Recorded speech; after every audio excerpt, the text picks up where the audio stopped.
Hello and welcome back to 365 Days with mxmtoon. I'm Maia, a singer, songwriter, videomaker, Oakland native, and a supporter of gun control. I'm also a huge fan of history. I love untold stories, gross facts, hidden secrets, anything weird, dark, and funky from the past. Each day I'm going to share one of my favorite deep cuts with you, so let's take a look at today's stories. First, a trigger warning though. We're going to be discussing the Pulse Nightclub shooting, which involves gun violence, homophobia, and racism. It's 365 with mxmtoon. New facts every day, so don't leave too soon. I'm gonna teach you stuff, no it won't be tough. Gonna go a year till you've had enough. It's 365 mxmtoon. On this day in 2016, a mass shooting at the Pulse Nightclub in Orlando, Florida, killed 49 people. 53 more people were wounded, most of whom were Latino or LGBTQ, as it was Latin night at the gay club. This was the deadliest attack on LGBTQ people that has ever occurred in the United States and the worst terrorist attack since 9/11. Mass shootings are all too common in the US, and we need tighter gun control now. In our April 20th episode about the Columbine shooting, we talked about how much more prevalent mass shootings are in the US than anywhere else. Just this year, in 2021 so far, more than 15,000 people have died in the US due to gun-related violence. The rampant gun violence in our country is so horrific that when 10 people were shot in a Colorado supermarket in March, the White House didn't need to lower its flags again. The flags were already lowered to pay tribute to the victims of a mass shooting in Atlanta that happened less than a week before.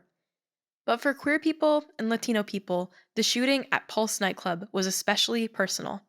In the midst of Pride Month, a time of celebration for the LGBTQ community, we were thrown into a time of mourning. Gay bars like Pulse aren't just about partying. Many queer bars serve as gathering spaces by day for educational events, community outreach projects, drag shows, and more. These explicitly queer spaces are vital. Sometimes it's only in places like Pulse that members of the queer community feel like they can truly be themselves. But on that early morning, on Sunday, June 12th, 2016, that safety was violated in the worst way possible. The shooting was racially motivated, too. 90% of the shooting victims were Hispanic, and half of them were of Puerto Rican descent. In addition to the 49 people killed, there were over 300 people also in the club. One of the security guards, a Marine veteran, acted quickly, unlocking a side door to help around 70 people flee, but many of the clubgoers were stuck, and the shooter had taken hostages, negotiating with the police about their fate. It was hours before the area was cleared. Even for those who survived the night, the psychological effects might stay with them for the rest of their lives. So in the aftermath of the tragedy, the LGBTQ and Latino communities worked together to support the people affected.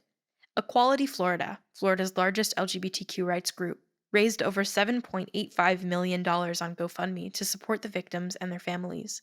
With so many injured, a local blood donation agency encouraged people to help by making a blood donation, which would help shooting victims who lost large amounts of blood during the attack. But the Food and Drug Administration still upholds a federal policy that men can't donate blood within a year of having sex with another man. This policy is outdated, stemming from hysteria during the HIV/AIDS crisis.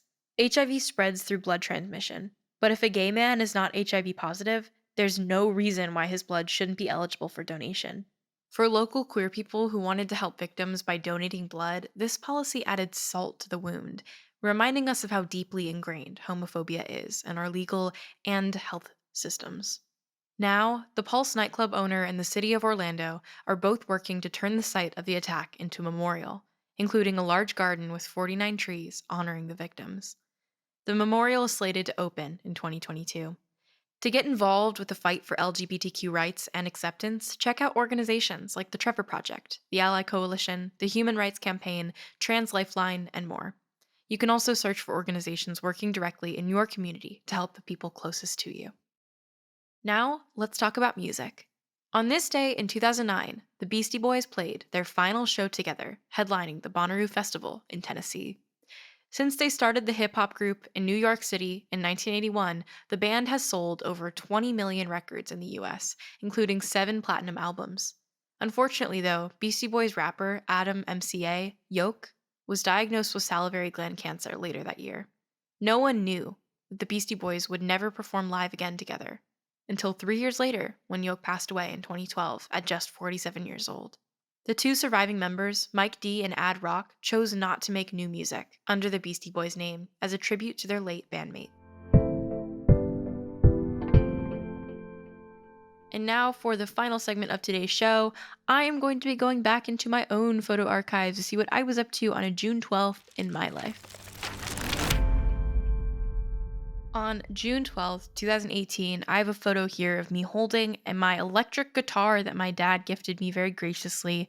It's a, I don't even know how to, really deep blue Stratocaster, Fender Stratocaster. It's one of my favorite instruments that I've gotten to play in my life. And I was standing in the guest room of my parents' house in Oakland, California with a microphone. I was recording some sort of thing and I thought it looked really funny. But the reason I point this out was because I was in the process of moving a lot of musical equipment down into that room because that's where I recorded my first EP, Plum Blossom, which is so exciting. And I have very fond memories of being in that room. I Twitch stream from that room when I'm in California. I recorded an EP in there. I wrote a lot of music, and now my mom uses it as a work office for being at home during a pandemic and not being able to go to campus to do her job, or my dad will exercise down there. It's a multi-purpose room for most of the family now that I've moved out. Thanks for going back in time with me, and remember to subscribe wherever you listen to podcasts. You can come back tomorrow for more stories from the past. It's 365 with mxmtoon. New facts every day, so don't leave too soon. I'm gonna teach you stuff, no it won't be tough. Gonna go a year till you've had enough. It's 365.